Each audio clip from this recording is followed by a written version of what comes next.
प्यारे विद्यार्थियों, PMS public school द्वारा चलाई जा रही ऑनलाइन क्लासेस में आपका स्वागत है। ये आपकी साइंस की क्लास है। इसमें हम पढ़ेंगे पहले चैप्टर न्यूट्रिशन एंड प्लांट्स के बारे में। तो इसमें हमें क्या क्या डिस्कस करना है। पहला टॉपिक है हमारा न्यूट्रिशन यानी पोषण, पौधों में पोषण कैसे होता है।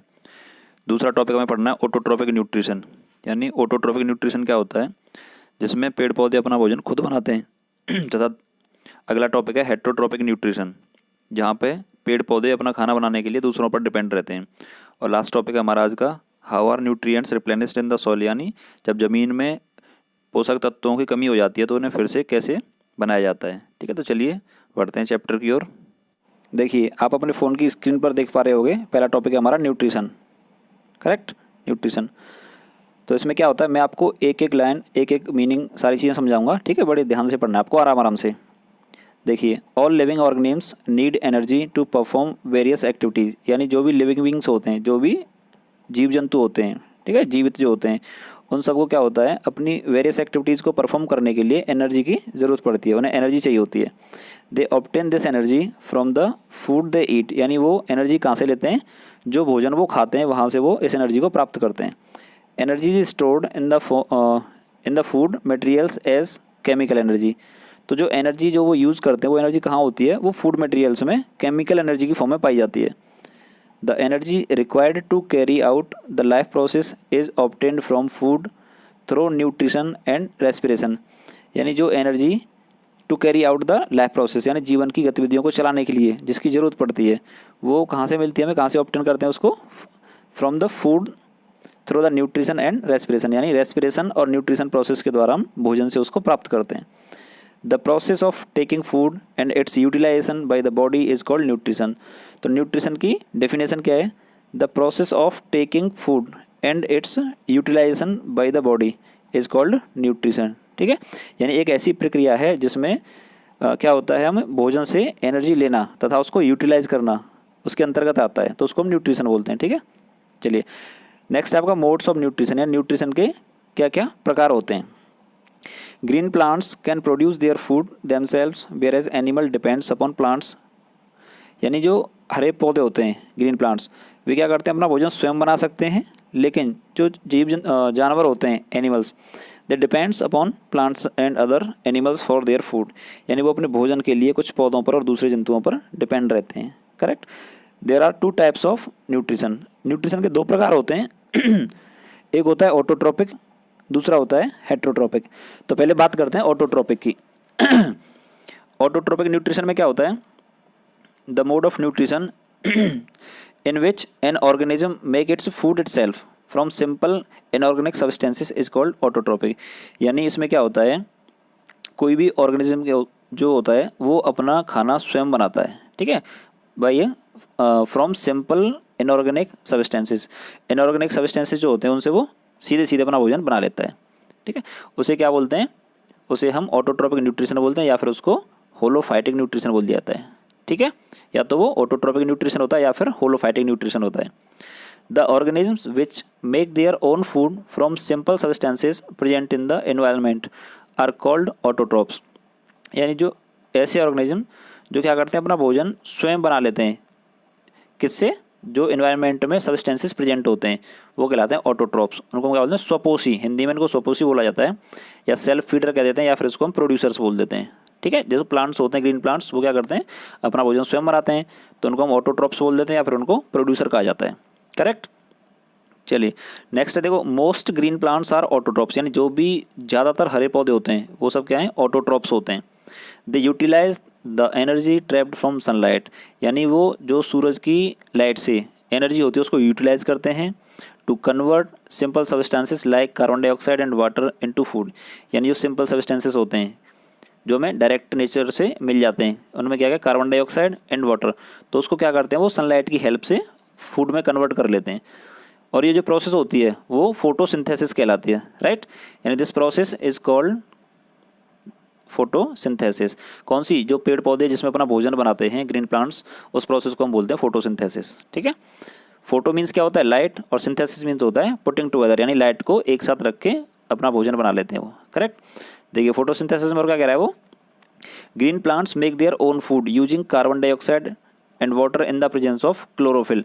क्लोरोफिल की प्रेजेंस में जो ग्रीन प्लांट्स होते हैं वो सनलाइट्स को यूज़ करके अपना भोजन बनाते हैं, ठीक है। And sunlight, correct, the process by which green plants make their food is called photosynthesis. यानी ऐसी प्रक्रिया जिसमें ग्रीन प्लांट्स अपना भोजन बनाते हैं उसको फोटोसिंथेसिस कहा जाता है। Photosynthesis is described by the following reaction. ये उसकी केमिकल रिएक्शन दी हुई है नीचे, जिसमें फोटोसिंथेसिस कैसे कैसे होती है उसको दिखाया गया है। तो देखिए क्या क्या दिख रहा है आपको, कार्बन डाइऑक्साइड है, वाटर है, जो हमें कहाँ से मिलता है, सॉइल से, हमें नहीं सॉरी पौधों को। कार्बन डाइऑक्साइड एयर से मिल जाती है, वाटर उनको ज़मीन से मिल जाता है, और सनलाइट सूरज से मिलती है, तथा क्लोरोफिल जो है वो प्रेजेंट होता है पौधों में। उसकी प्रेजेंस में क्या करते हैं वो ग्लूकोज बनाते हैं, जो ग्लूकोज क्या होता है पौधों में स्टोर हो जाता है वो, ठीक है, वही उनका फूड होता है। और वो ऑक्सीजन रिलीज करते हैं। तो पेड़ पौधे क्या करते हैं, ऑक्सीजन को रिलीज करते हैं और कार्बन डाइऑक्साइड को वो अपने भोजन बनाने के लिए प्रयोग में लाते हैं, ठीक है, ठीक है। अब देखिए फोटोसिंथेसिस के लिए क्या क्या कंडीशंस जरूरी होती हैं वो देखिए। Conditions necessary for photosynthesis, the general conditions necessary for photosynthesis are presence of a green pigment called chlorophyll. सबसे बड़ी चीज़ है कि पौधों में जो है वो एक ग्रीन पिगमेंट होता है जिसका नाम होता है क्लोरोफिल, वो होना चाहिए, उसकी प्रेजेंस में भोजन बनाया जाता है। दूसरा, प्रेजेंस ऑफ सनलाइट, यानी कि पेड़ पौधे जो होते हैं वो दिन में सूरज की लाइट में ही अपना भोजन बनाते हैं। और क्या चाहिए उनको, availability of carbon dioxide and availability of water, यानी उनको पानी चाहिए और कार्बन डाइऑक्साइड चाहिए अपना भोजन बनाने के लिए, ठीक है। अब इनको सबको अलग से बताया गया क्लोरोफिल क्या होता है। देखिए, chlorophyll is a green pigment found in the leaves and green stems of plant. यानी ये क्या होता है, ग्रीन कलर का पिगमेंट होता है जो पौधों में, उनकी पत्तियों में तथा उनके तने में यानी स्टेम्स में पाया जाता है। Green pigments trap light energy. Green pigment का काम क्या है, वो क्या करता है, सनलाइट को ट्रैप कर लेता है, अपने अंदर स्टोर कर लेता है। Which is then use to combine carbon dioxide and water into sugar. और बाद में उसका यूज़ क्या करता है, वो कार्बन डाइऑक्साइड और वाटर को क्या करता है, वो शुगर में कन्वर्ट कर देता है मिक्स करके, ठीक है, किसमें, in the process of photosynthesis. तो जब वो भोजन बनाते हैं अपना, जिसको हम फोटोसिंथेसिस प्रोसेस बोलते हैं, उसमें पेड़ पौधे क्या करते हैं, सनलाइट को ट्रैप करके, जो ग्रीन कलर का पिगमेंट होता है वो सनलाइट को ट्रैप करके उसका यूज़ करके पानी से और कार्बन डाइऑक्साइड से पौधों के लिए भोजन बनाता है, ठीक है। सनलाइट का यूज़ क्या होता है, it is the source of light energy. यानी ये क्या है, ये लाइट एनर्जी का यानी प्रकाश ऊर्जा का सबसे बड़ा सोर्स है, ठीक है। Chlorophyll traps the light energy to make energy carrying particles. Chlorophyll क्या करती है, वो लाइट एनर्जी को ट्रैप कर लेती है किसमें, और उससे क्या होता है, to make energy carrying particles, यानी कि वो भोजन बनाने के लिए यूज़ की जाती है। जो एनर्जी क्लोरोफिल द्वारा ट्रैप की जाती है उसको फिर भोजन बनाने में प्रयोग में लाया जाता है, ठीक है, जो उसके प्लांट्स के पार्टिकल्स होते हैं उसको कैरी करते हैं। नेक्स्ट है carbon dioxide. Plants take up carbon dioxide from the atmospheric air, यानी कि वातावरण में जो हवा होती है वहाँ से वो क्या करते हैं, कार्बन डाइऑक्साइड को लेते हैं through stomata present on the under surface of leaves. यानी कि जो पत्तियाँ होती हैं उनकी सरफेस पे स्टोमेटा प्रेजेंट होता है, वो क्या करता है, कार्बन डाइऑक्साइड को नेचर से ट्रैप कर लेता है, ठीक है। दूसरा इसमें guard cells around stomata regulate their opening and closing. जो गार्ड सेल होती हैं, ये देखो आपको डायग्राम दिख रहा होगा, ये डायग्राम में ये जो बीच में सेल हैं इसको बोला था गार्ड सेल। ये क्या करती हैं, ये रेगुलेट करती हैं, यानी कि हमें कितनी सनलाइट चाहिए नेचर से, कितनी कार्बन डाइऑक्साइड चाहिए, उसके रेगुलेशन को ये कंट्रोल करती हैं, ठीक है। अगर ज़्यादा आएगी तो इसके जो गेट होते हैं क्लोज हो जाते हैं, और अगर रिक्वायरमेंट है उसकी तो इसके गेट जो है वो ओपन हो जाते हैं, इसलिए इनको नाम दे दिया गया गार्ड सेल, ठीक है। चलिए नेक्स्ट देखते हैं। नेक्स्ट आपका हेट्रोट्रोपिक न्यूट्रिशन। इसमें क्या होता है, ऑटोट्रोपिक में तो जो ग्रीन प्लांट्स थे वो अपना भोजन स्वयं बना रहे थे। हेट्रोट्रोपिक में क्या होता है, अपने भोजन के लिए दूसरों पर डिपेंड रहते हैं। यानी this is the mode of nutrition in organisms that can not make their food and depend on other for their food is called heterotrophic. यानी ये क्या करते हैं, that can not make there on food, यानी वो अपना भोजन स्वयं नहीं बनाते, एंड डिपेंड ऑन अदर्स, और ये दूसरों पर निर्भर रहते हैं अपने खाने के लिए। इनको हम हेट्रोट्रोपिक, यानी इस प्रोसेस को हेट्रोट्रोपिक न्यूट्रिशन कहा जाता है, या फिर इसको होलोजोइक न्यूट्रिशन भी बोल देते हैं, करेक्ट, इसको होलोजोइक न्यूट्रिशन भी कह सकते हैं। The organisms which can not make their food and depend on others for their food are called heterotrophs. ऐसे जीव जंतु, the organism which can not make their own food, यानी जो अपना भोजन स्वयं नहीं बनाते हैं तथा डिपेंड ऑन अदर्स, तथा वो दूसरों पर निर्भर करते हैं अपने भोजन के लिए, वे कहलाते हैं हेट्रोट्रोप्स। तो हेट्रोट्रोप्स क्या हो गए, जो अपना भोजन स्वयं नहीं बनाते हैं तथा अपने भोजन के लिए दूसरों पर डिपेंड रहते हैं, ठीक है। ऑर्गेनिजम्स लाइक एनिमल्स, यानी जैसे जानवर होते हैं, बैक्टीरिया होते हैं, फंगाई होते हैं, can not prepare their own food, यानी ये अपना भोजन स्वयं नहीं बनाते हैं। दे आर डिपेंडेंट डायरेक्टली और इनडायरेक्टली ऑन ग्रीन प्लांट्स, ये यानी कि प्रत्यक्ष रूप से या अप्रत्यक्ष रूप से हरे पेड़ पौधों पर निर्भर रहते हैं अपने खाने के लिए। That's why they are often refer to as heterotrophs, इसीलिए इन्हें ज़्यादातर क्या बोला जाता है, हेट्रोट्रॉप्स यानी कि परपोषी। ठीक है, परपोषी मीन्स कि अपने भोजन के लिए दूसरों पर डिपेंड रहना। ठीक है, according to the mode of nutrition heterotrophic plants are of the following types, यानी हेट्रोट्रोपिक प्लांट जो होते हैं वो किस किस प्रकार के होते हैं। ठीक है, तो देखिए, the host parasites draw nutrition from the living tissue of a plant and animal, यानी जो पैरासाइट्स होते हैं जो दूसरों पर निर्भर रहते हैं भोजन के लिए, वो क्या करते हैं, वो न्यूट्रिशन कहाँ से लेते हैं, प्लांट से या फिर एनिमल से, एनिमल जो उनके लिविंग टिश्यू होते हैं उनसे। They can cause various disease, और वो क्या करते हैं, वो विभिन्न तरह की बीमारियां भी पैदा करते हैं। पैरासाइट जो होता है ये भी कैसा है, हेट्रोट्रोपिक टाइप का होता है, परपोषी होता है। A parasitic plant may be either a stem parasite और अ रूट पैरासाइट, यानी जो पैरासाइटिक होता है वो स्टेम पैरासाइट हो सकता है या फिर रूट पैरासाइट हो सकता है। स्टेम पैरासाइट क्या होते हैं, जो पेड़ पौधों के तने से अपना भोजन लेते हैं, और रूट पैरासाइट क्या होते हैं, जो उनकी जड़ों से अपना भोजन प्राप्त करते हैं। Depending on whether it लेचेस on the stem और रूट ऑफ द प्लांट, यानी वो किस पर निर्भर करता है कि वो अपना भोजन कहाँ से ले रहा है, वो पेड़ के तने से या फिर उसकी जड़ों से। Parasites are of two types, parasites जो होते हैं वो दो प्रकार के होते हैं, टोटल पैरासाइट या फिर पार्शियल पैरासाइट। टोटल पैरासाइट्स तो जो पूरे 100% अपने भोजन के लिए दूसरों पर डिपेंड होंगे, और पार्शियली जो होते हैं वो अपना कुछ भोजन जो है वो दूसरों से प्राप्त करते हैं। The plant which depends wholly on the host plant for their food are called totally parasitic, यानी जो होते हैं जो अपने किसी दूसरे पौधे पर पूरी तरह से निर्भर रहते हैं अपने खाने के लिए, वो क्या कहलाते हैं, totally parasitic plants. Plants such as cuscuta, यानी जिसको अमरबेल बोला जाता है, येलो कलर की आपने देखी होगी पेड़ पौधे के ऊपर जो होती है, उसको अमरबेल बोलते हैं, कस्कटा। वो कैसी है, टोटली पैरासाइट है, वो पूरी तरह से अपने भोजन के लिए दूसरों पर निर्भर रहती है। Apodanthes, certain bacteria and fungi are totally parasitic, यानी जो एपोडेंथेस जो होता है और कुछ बैक्टीरिया होते हैं, कुछ फंगई होते हैं, वो भी टोटली पैरासाइट्स होते हैं। The plants which make a part of their food themselves by photosynthesis but derive other components, यानी जो अपना क्या करते हैं, कुछ भोजन खुद बनाते हैं but derive other components of food such as water, minerals, और लेकिन उन्हें अपना भोजन बनाने के लिए क्या होता है, पानी की और कुछ दूसरे कंपोनेंट्स की ज़रूरत पड़ती है। ठीक है, वो पार्शियली पैरासाइट्स होते हैं। The mode of nutrition some plants like mistletoe is partially parasitic, ये जो प्लांट्स होते हैं जो आपको नीचे दिए गए हैं ये कैसे होते हैं, ये वाला देखो, ये वाला जो प्लांट है आपका मिस्टलेटो, ये कैसा है, ये पार्शियली पैरासाइट है। ठीक है, नेक्स्ट है आपका सेप्रोफाइट्स। सेप्रोफाइट्स प्लांट्स कैसे होते हैं, the plants which live on dead and decaying, इनको मृतजीवी बोला जाता है, यानी ये डेड जो मरे हुए पेड़ पौधे होते हैं उनसे अपना भोजन प्राप्त करते हैं।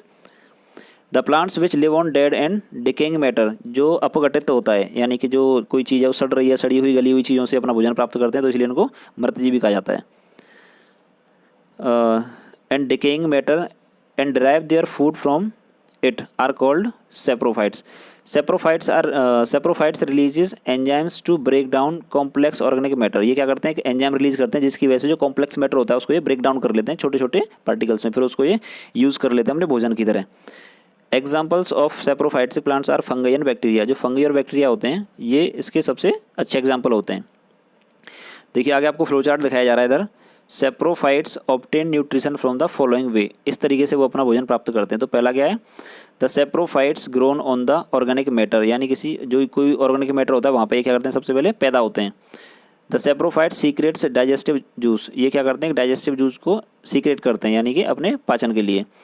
Digestive juice break down organic matter, जो ऑर्गेनिक मैटर होता है उसको फिर जो जूस होता है वो क्या करता है, उसको ब्रेक डाउन करता है इनटू सिंपलर सब्सटेंसेस, छोटे छोटे सब्सटेंस में, and convert into a solution, और उसको फिर वो एक सॉल्यूशन में कन्वर्ट कर देता है, राइट। फिर लास्ट में क्या है, the saprophytes absorbs the solution and obtain nutrition, यानी वो क्या करते हैं, सॉल्यूशन को एब्जॉर्ब कर लेते हैं और वहाँ से न्यूट्रिशन प्राप्त कर लेते हैं। ठीक है, नेक्स्ट देखिए, ये इंसेक्टिवोरस होते हैं। इंसेक्टिवोरस क्या होते हैं, ये जो कीटवक्षी पौधे होते हैं जो कीड़े मकोड़े को खा जाते हैं, उनको इंसेक्टिवोरस कहा जाता है। Some green plants which grow in nitrogen deficient soil, यानी जहाँ मृदा में या मिट्टी में नाइट्रोजन की कमी होती है वहाँ पे ये पैदा होते हैं। Have adapted to a very unique mode of nutrition, इनका जो मोड ऑफ न्यूट्रिशन होता है वो यूनिक होता है, वो अलग तरीके से अपना भोजन लेते हैं। To fulfil their nitrogen requirements they have modified some of their body parts to trap and digest insects, यानी उनके कुछ बॉडी पार्ट्स इस तरीके से मॉडिफाई होते हैं जिसमें वो कीड़े मकोड़े को आसानी से फंसा सकें, जैसे नीचे आपको पिक्चर्स में दिखाया गया है। ठीक है, इसके कुछ एग्जांपल्स होते हैं, जैसे पिक्चर प्लांट है, ये वाला पिक्चर प्लांट, इसमें जैसे ही कीड़ा बैठेगा यहाँ पे, ये क्या करता है, अपने ढक्कन बंद कर देता है और कीड़े को पकड़ लेता है। वीनस फ्लाई ट्रैप होता है, जैसे ये वाला है, इधर देखो अब। ठीक है, ब्लैडर वॉर्ट होते हैं, ये सब कैसे हैं, इंसेक्टिवोरस होते हैं, कीट पक्षी होते हैं, कीड़े मकोड़ों को ये खा जाते हैं। सिम्बायोंट्स क्या होते हैं, a relationship between two organisms where both benefits is called symbionts, यानी ऐसे पेड़ पौधे या ऐसे ऑर्गेनिज्म जो एक दूसरे के लिए पूरक का काम करते हैं। ठीक है, एक दूसरे की हेल्प करते हैं, दोनों का बेनिफिट होता है उससे, वो कहलाते हैं symbionts. Such organisms are called symbionts, the association they have is called symbiotic relationship, यानी जो इनका एसोसिएशन होता है, ठीक है, जो ये मेंटेन करते हैं उसको हम सिम्बायोटिक रिलेशनशिप बोलते हैं, इसमें दोनों का फायदा होता है। नेक्स्ट देखिए, lichen is an example of such an association between two organisms, alga and fungi. The green alga prepares the food, the fungi absorbs water and minerals salts to supply the alga. यहाँ पे fungi और alga दोनों मिलकर क्या करते हैं, एक तो पानी को ऑब्जर्व करता है और दूसरा उससे भोजन बनाता है, तो ये कैसे हो गए, सिम्बायोंट्स। नेक्स्ट देखिए, how are nutrients replenished in the soil. ठीक है, तो आज के लिए मेरे ख्याल से इतना सफिशिएंट है, बाकी फिर कल की क्लास में डिस्कस करेंगे, इसको आप एक बार रिवाइज कर लेना, इसके ऊपर एक छोटी सी वर्कशीट आपको मिल जाएगी, उसे आप लोग कर लेना। ठीक है, तो इतना बहुत है आज के लिए। ये आपका लास्ट टॉपिक बच रहा है, हाउ आर न्यूट्रिएंट्स रिप्लेनिश्ड